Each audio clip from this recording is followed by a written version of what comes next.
Welcome to today's video. In this video, I'm going to talk about a different topic. In fact, away from teaching, I'm going to talk about things that make students who are taking mathematics be like this, or even like this, or better still, like this.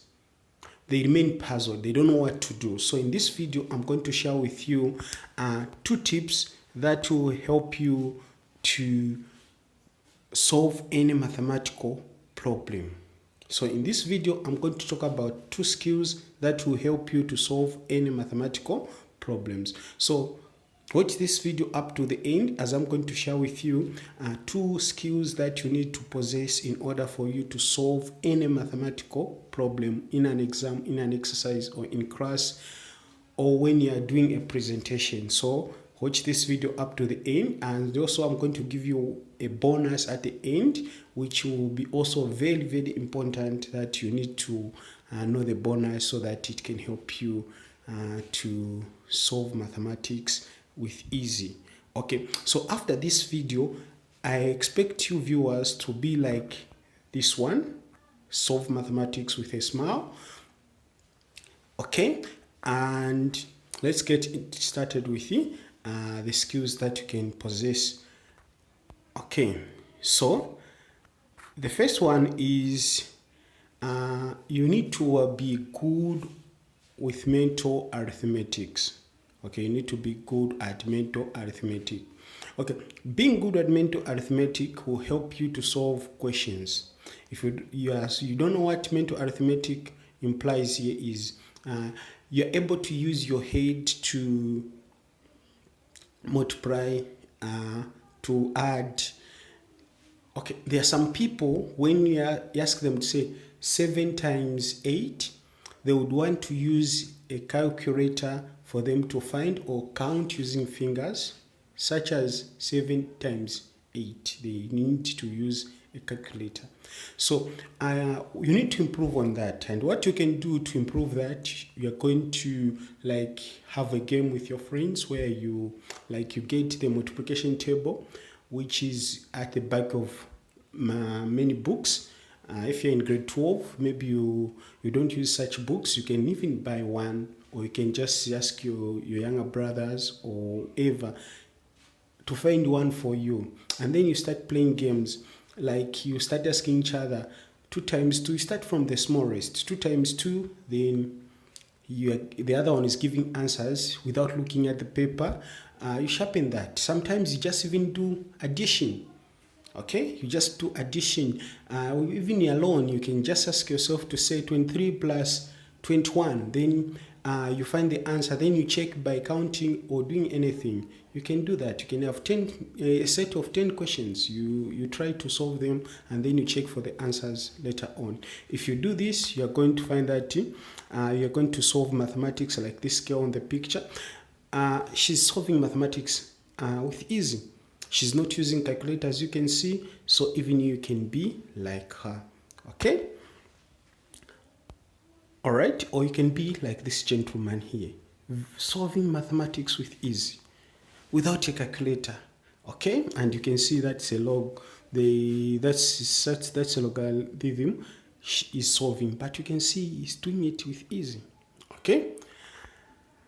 All right. So this is what you need to possess. First thing is you need to have a good mental arithmetic. You should be good to solve, to add, subtract using your head without using calculator. The second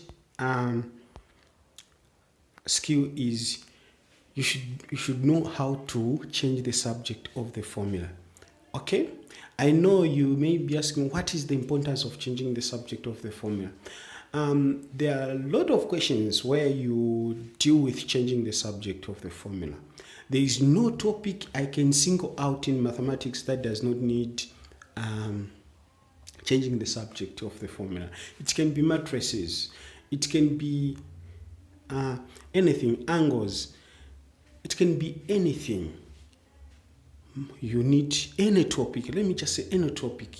You need to know how to change the subject of the formula. If you know how to change the subject of the formula, then it's going to be easy.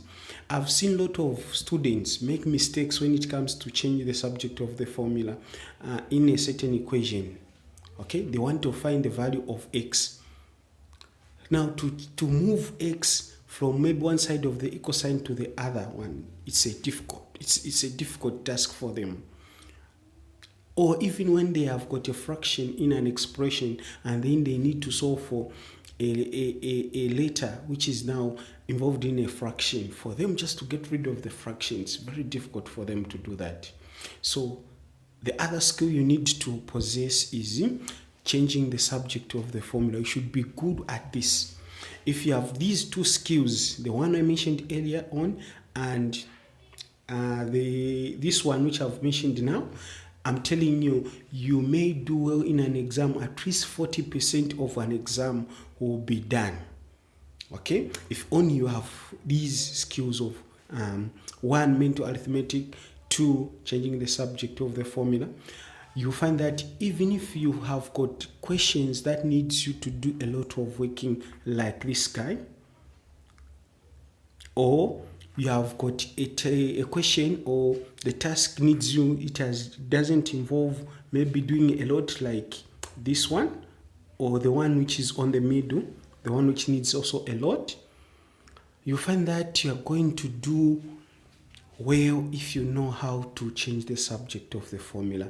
Changing the subject of the formula will make the working of your work to be easy, and your working will always be easy. There will be no difficulties, whether you have got a task that is simple or you have got a task that is complicated like the one in the middle there. You have no problems. As long as you know how to change the subject of the formula, it's going to be easy for you. Okay, so these are the two skills you need to possess. The first one is you need to be capable of doing mental arithmetic. You should be very good at mental arithmetic. Your brain should be able to solve questions.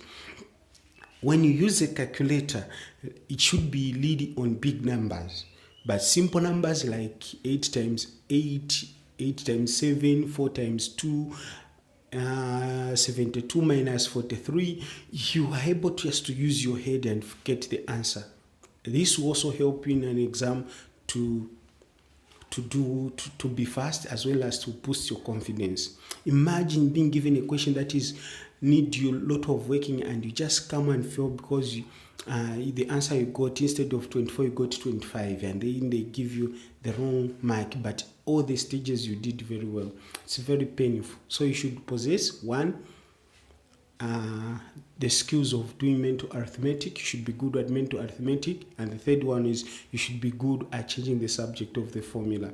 Now let's go to the bonus which I promised. I promised you a bonus tip, which is subscribe to our YouTube channel. If you subscribe to our YouTube channel, you're going to learn a lot of tips on how you can be good at mathematics. Otherwise, thank you so much for watching. It has been Easy Learning zed-Mathematics. The future is bright. See you in the next video. Please don't forget to watch the video that will show there. Make sure you play the next video. We have selected a beautiful video for you that will help you to improve your mathematics skills. Immediately you see it in the corner here. So please try to check on the left corner of this screen and watch this video. It is going to really to help you in your mathematics skills. Thank you so much. God bless you, and see you in the next video.